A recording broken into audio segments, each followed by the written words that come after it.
This is Raceway Ministries Today. Thanks for joining us for Raceway Ministries Today. In just a moment, we'll be sharing with you the latest in what's going on in the world of Christian ministry and outreach through the National Fellowship of Raceway Ministries.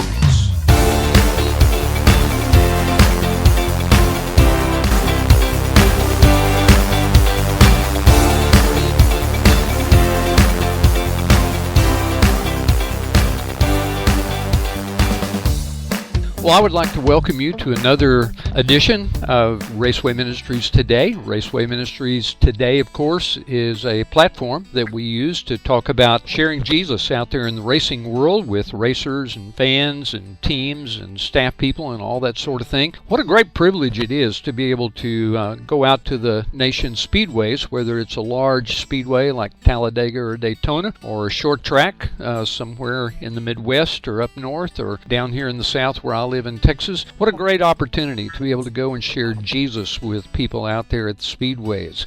And Raceway Ministries Today is an opportunity for us to talk with people who are in the midst of that kind of work and to get some ideas and thoughts about how they do it and what's effective and what's not, and just learn a little bit about the personalities that are involved in Raceway Ministries work. So if you're with us today for this episode of Raceway Ministries Today, we appreciate you jumping in. If you need more information about Raceway Ministries, you can do that in several ways. We have a website, racewayministries.org. Also have a YouTube channel where you can go and find other podcasts and videos that we've produced in the past. And then we have a wide number of Facebook pages that remain active each and every day. The primary one is Raceway Ministries, and then we have one called Raceway Ministries at the weekly short tracks. And then we have a number of Facebook pages that cover individual ministries like Darlington Raceway Ministries. You can go to one called Middle Tennessee Raceway Ministries and pick up what we do in Nashville and others as well.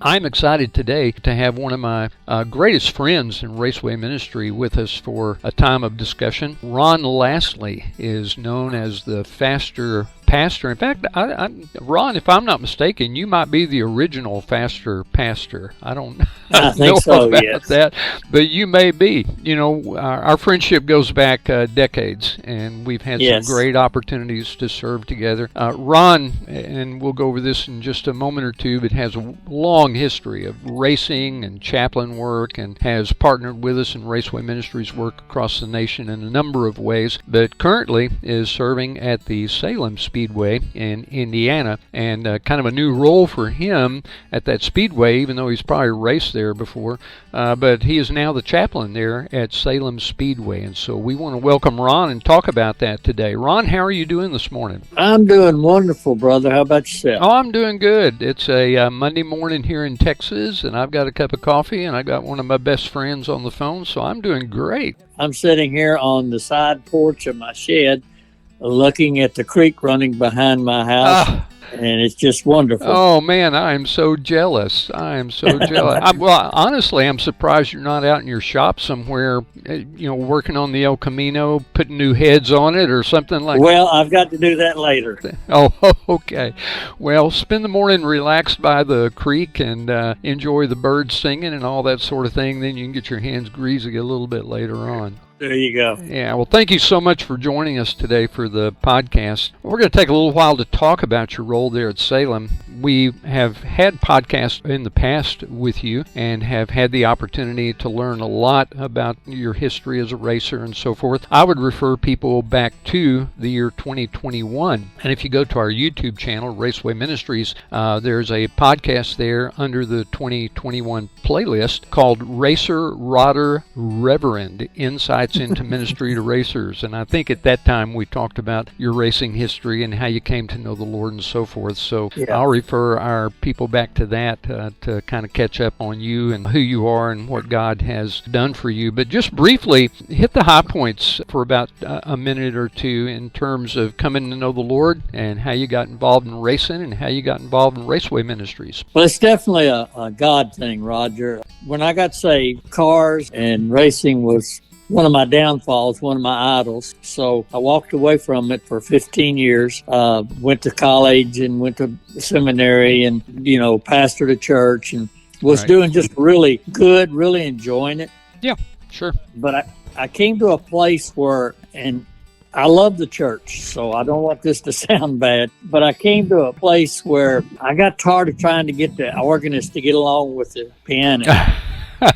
Yes, I hear that. Yeah. Okay. And I remember crying out to God and saying, God, if this is what ministry is I want out, I'll find some way to serve you. And he opened up my eyes that real ministry is outside the four walls of the church. Yeah. Hey, Ron, I want to interrupt you there because, you know, even though you say that, I know that you have a strong conviction about the role of the local church, and I know you love the local church, and I know you love the organists that argue with the pianist, and you know, I know you love the church. So we're not saying here that church is bad and we need to get outside and do something different. Ministry takes place, you know, inside the church as well as outside. But I would say I am so thrilled that God got a hold of your heart and helped you to see that the Great Commission goes beyond the walls of the church and reaches out to the raceways. Well, in John chapter 10, I think it is, where Jesus is talking about the sheepfold and him calling. And the thing that stood out to me after I prayed that prayer was it said he led them out. And to me, that was him saying that the church, in order to be effective, has got to get outside the four walls. Yeah. Then we've got to bring them back in the four walls to disciple them and teach them and worship and all those wonderful things. Yeah, no doubt. So, yeah, they played a major part, and the church has been so supportive of all that I've done in the racing ministry. And, you know, sometimes it does take away from the church a little bit. Yeah. But in my case, they were very supportive and very involved. Yes. At one time, I had 30 volunteers at Salem Motor Speedway. Wow. Helping with various ministries, and those came from the church. Wow. But then, of all things, my mother was going to this new racetrack called Louisville Motor Speedway, and I remember going and sitting with her and my uncle, and that's when the Lord tapped me on the shoulder and kind of said, who's ministering to these people? Yeah. And I thought, well, yeah, but, you know, I don't have no way. And it's just kind of like he reminded me, well, you still know how to build a race car? Yeah. And so I did. And, of course, there's a whole lot more to that. But I did and began racing. And God was in this so much. There happened to be a Catholic priest racing also. And so you can imagine the attention. Oh, yeah. Between the Baptists and the Catholics that we got, and the media got hold of it. And the first thing you know, the track owner came to us and asked us if we would like to be a chaplain. Oh, there you go. So that's how it all got started. That's awesome. Wow. Well, and through the years, God has used you in so many ways. I know when we were getting ministry started at Kentucky Speedway several years ago, you were right in the thick of that, and you've served with us as a leader in Raceway Ministries nationally as coordinator for our weekly racing venue ministry. And you've been such a blessing through the years, and I'm so glad that God got a hold of your heart, Ron, and put you in that role. Now, how did this recent opportunity at Salem come about? Well, I just retired after 50 years of pastoring about 8 churches across South Carolina and Kentucky. And I wondered, you know, what do I do with this passion? Because I still have a passion to reach people for Jesus, to see lives change. Yeah. Drug addicts healed and marriages healed, and et cetera, et cetera. And not many churches today are interested in an 80-year-old preacher, you know. That's true. Yeah. And so when Rob Lee, who was doing a wonderful job at Salem, when he moved to Indianapolis and had to give it up, the door just opened, and one day somebody said something to me about, well, maybe you need to go back up at Salem. So I called the general manager, and he immediately welcomed me. Oh, good. And the track has opened up their arms, and they've been so good to me. So that's how I got back to now. It's interesting because me and Haywood actually started the ministry at Salem Speedway in 2002. All right, good. And then, of course, when I quit driving a race car and my mom got Alzheimer's and I had to take care of her for a while, I had to pull away from that. And just never got back into it until this happened. Good. Well, tell us a little bit about Salem Speedway. I know it's a very popular raceway. A lot of people go there. A lot of series come through there. Tell us a little bit about that speedway. Salem is a very unique track. It's a half mile, 33-degree bank in the turns. Most series go into turn 3 and 4 wide open, about 2 feet off the wall. Wow. I didn't realize it was a half-mile track. Yes, it's a half-mile track, and it's an outside groove track. Okay. It's really hard to pass because you're up against the wall, and Sure. It's really hard to pass. You can get under a car, but by the time you go into the next turn with him up against the wall, you know he comes back around you. So it's very, very fun track. It's a historic track. It's people like Darrell Waltrip, Jeff Gordon, and the list goes on and on. And the Kimmels have all raced there. But it's a different kind of track in that in the infield is actually a figure-8 track, a small track. Okay.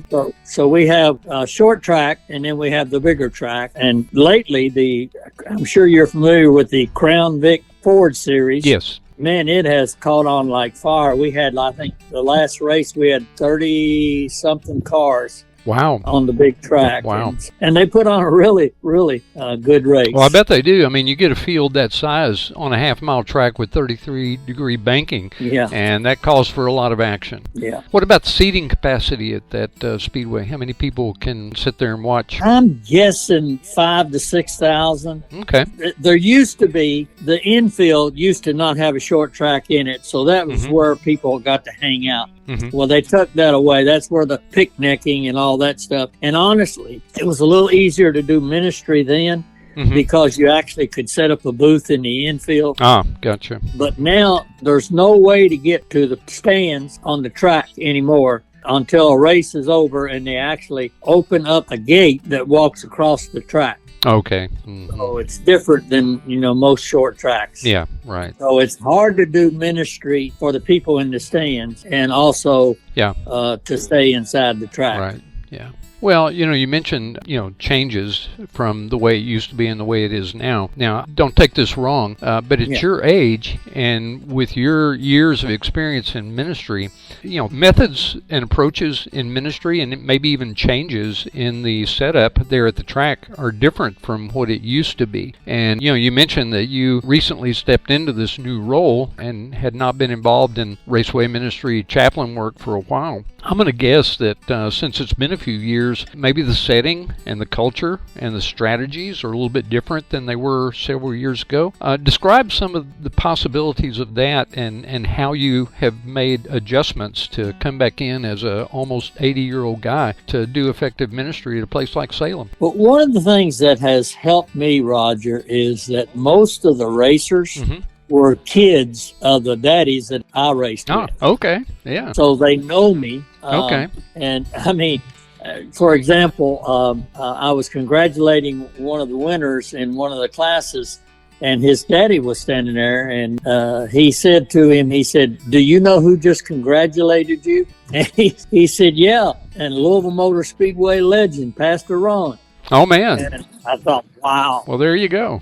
Yeah. So, and when they introduced me as the new chaplain, the drivers actually began to clap. So, So I haven't had to earn the right this time like I had to do when we started at Louisville Motor Speedway.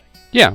Well, that makes a great point, Ron, because what that says to me, what screams to me is your reputation follows you. Yeah. In all those years that you have been faithful and committed, they now follow you, and so you're now pointed out as a legend. But basically, in addition to being a compliment to you and your effectiveness in the past, to me what that says is faithfulness and commitment to the Lord follows you also. And it turns out well when you step into a new generation of people and you're remembered for your faithfulness and commitment. So I would have to say to you, thank you so much for being faithful through the years, and that has followed you and has lent itself very well to support that you currently have there at Salem. What an awesome story.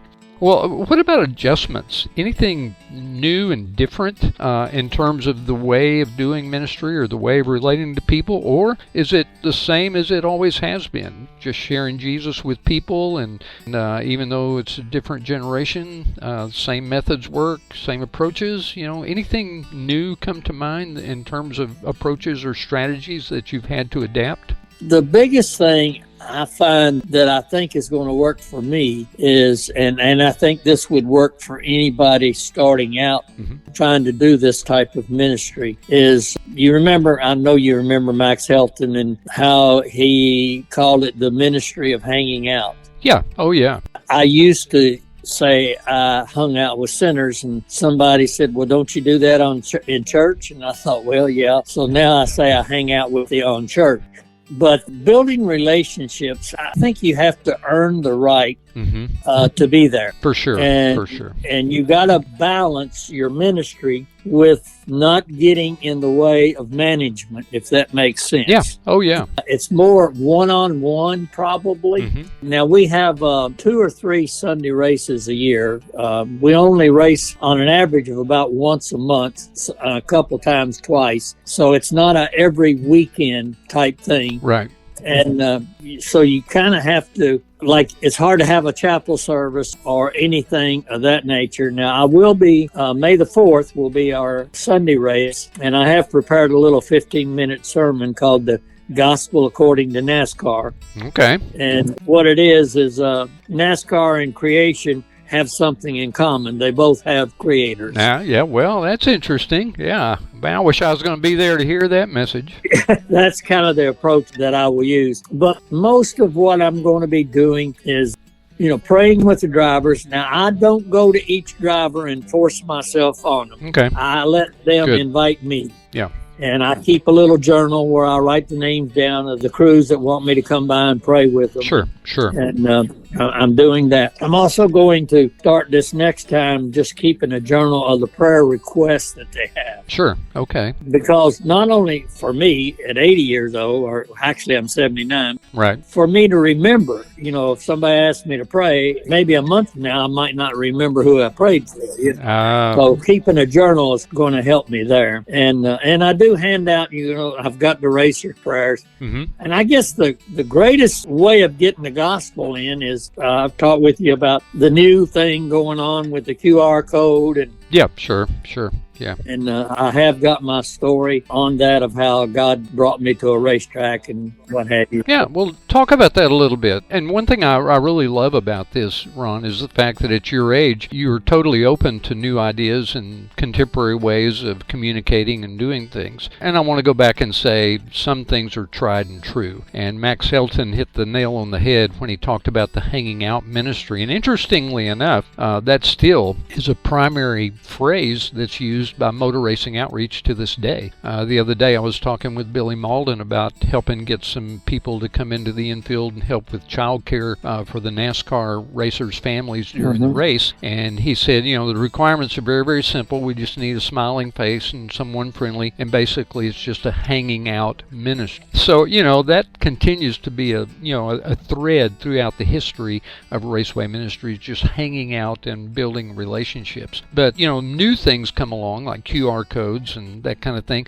Talk a little bit about what you're doing with the QR code and what you have going on there for the racers. Well, one of the most effective things that I had at Louisville Motor Speedway was a, cassette tape. You remember that? Oh, I remember that. Yeah. Yes, I do. In fact, I may have a copy of that on my shelf here. Okay. Then we went to the CD.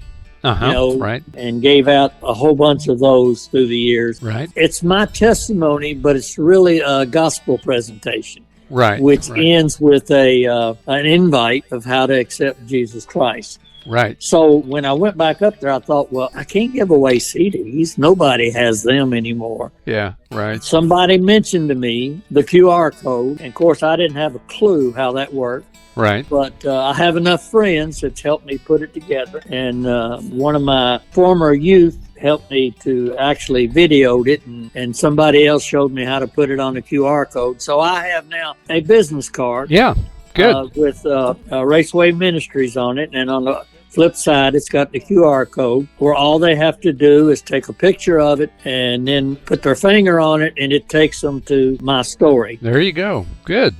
Good. And don't know how well that's going to work yet, but that's one way, because at the local track, you very seldom get to preach, okay? Yeah, true. So how do you get that into them? And I got the idea from Johnny Hunt down in Georgia. He did that at Dixie Speedway. Okay, good. With his tape. So anyway, we're ready for that now. We're going to see how it works. Oh, that's awesome. Well, one thing I would like to say to our listeners is, hey, heads up, old dogs can learn new tricks, you know.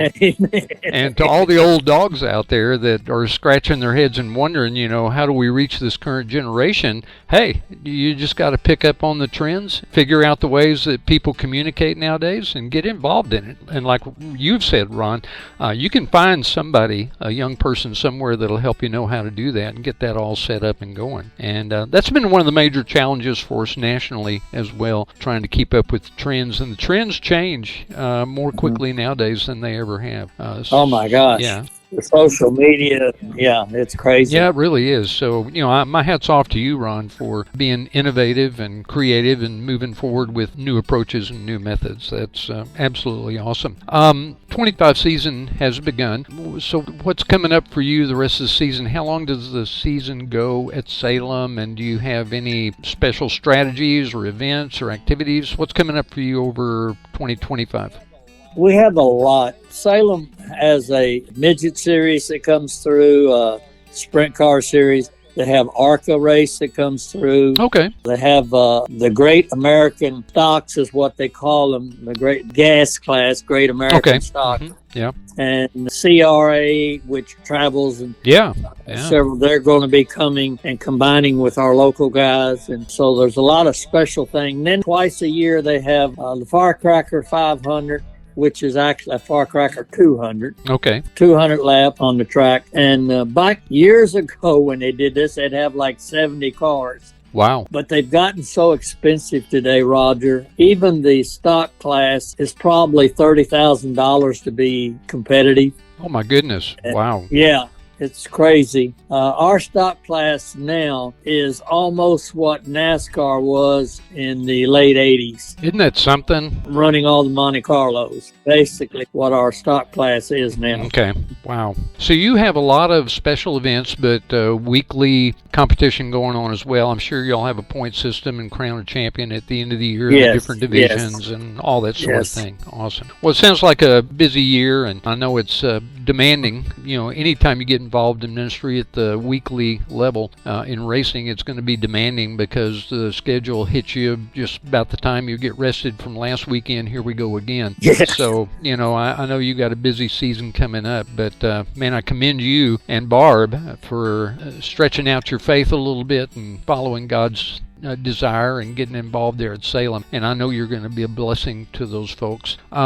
You know, one thing I would like for you to share, though, is with all of your years combined with the current opportunity that you have now, what would you say are the top 3 pieces of advice or counsel that you would give to either someone who is currently serving as a chaplain or just getting involved in it, or maybe they're praying for an opportunity and waiting for God to open the door? What are the top 3 pieces of counsel that you would give to weekly short track chaplains? The first thing that comes to my mind, Roger, is the Experiencing God course with Henry Blackaby. Okay. One of the things that he said is that, and of course he wasn't talking about a racing ministry, but he was talking about ministry, is to find where God is working and go with that. Yeah.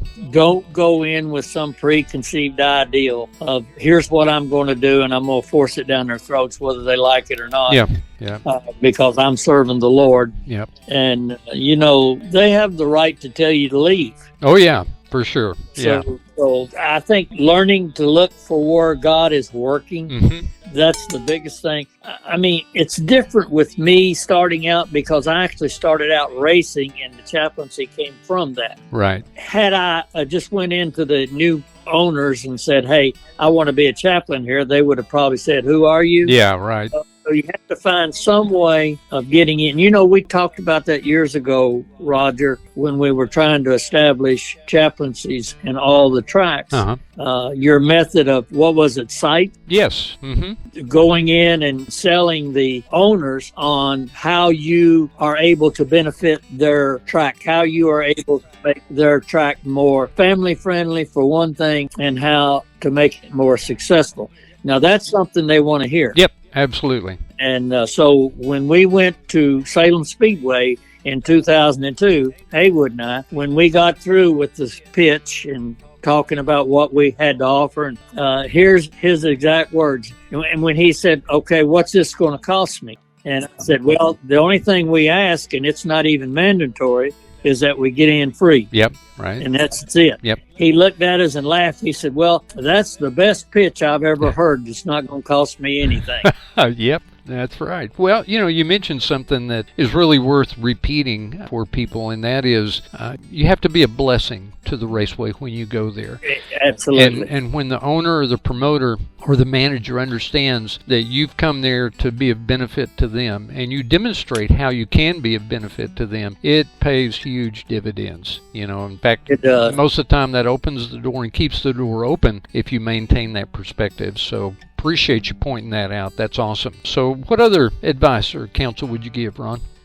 The other thing is, we've kind of already hit on it, is just going in and earning the right by building relationships. I'm hoping to build enough relationships where I get a chance to go by and visit some of their race shops and getting involved more with, more interested in their life than their racing. Yeah, right. And that comes from building relationships. Yep. And it usually won't happen at the track because, you know, I know when I raced, I had racing on my mind. Oh, yeah, absolutely. And that's where your focus was. So Yeah. I will say that I also found, and this is probably good, that as soon as the race is over, don't go home. Oh, yeah, yeah. Hang around, because that's when finally the racing is over, and that's when the opportunities for ministry Yep. is going to come around. Yep. Yeah, you're right. I get there early and I stay late. Now, one of the things that's different about what I'm doing here than most tracks is we're not a weekly racing series. We only race about once a month. Okay. The reason that opened up to me is because in my later years, I don't want to neglect my family any more than I already have, you know. Yeah, for sure. So that's worked out good for me. But that's not the case with most tracks. Yeah, that's true. And find new ways to reach people, like with the QR code.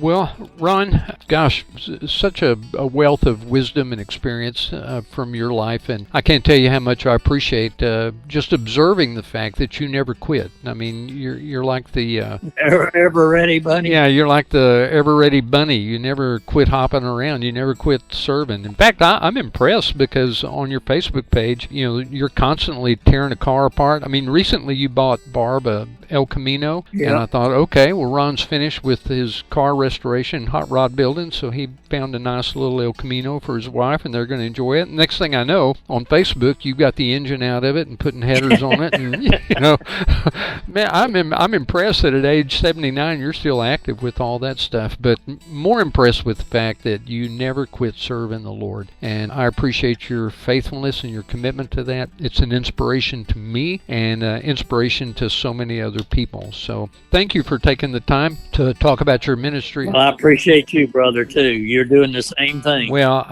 yeah, I'm only 73 though. I'm a little bit behind you, you know. But as I trail along behind you, you continue to be an inspiration to me. And well, I appreciate that. Folks, we've been visiting with Ron Lasley, and Ron is a longtime friend of Raceway Ministries, a longtime friend of mine, been involved in various levels of Raceway Ministry work and racing and hot rodding and everything else through the years. And it's been good to be with you, Ron, and share these moments together where you can update us on what's going on at Salem Raceway. So thank you, Ron, for being a part. Any final words that you would want to share with anybody? just keep bragging on Jesus. Hey, there you go. Yeah.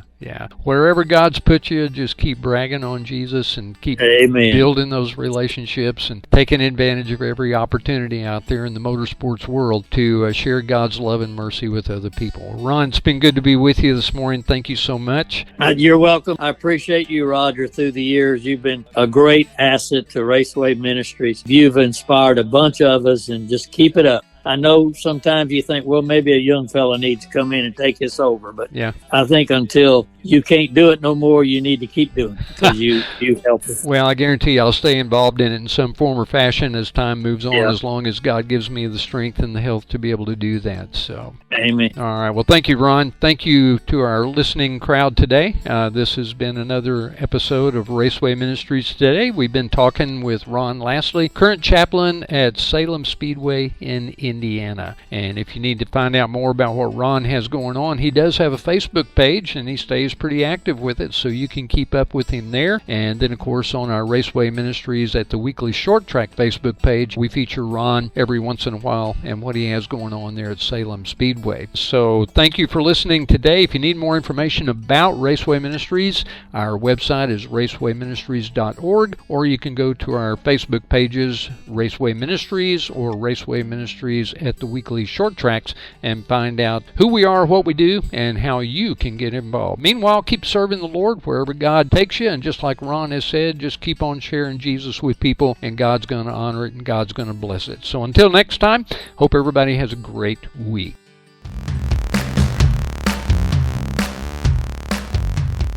We hope you'll tune in next time as we continue to explore Christian ministry and outreach in motorsports through the National Fellowship of Raceway Ministries.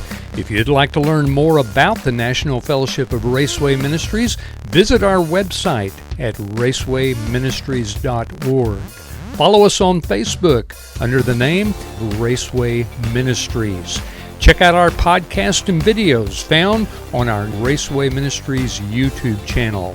Meanwhile, thanks for joining us for this presentation of Raceway Ministries Today.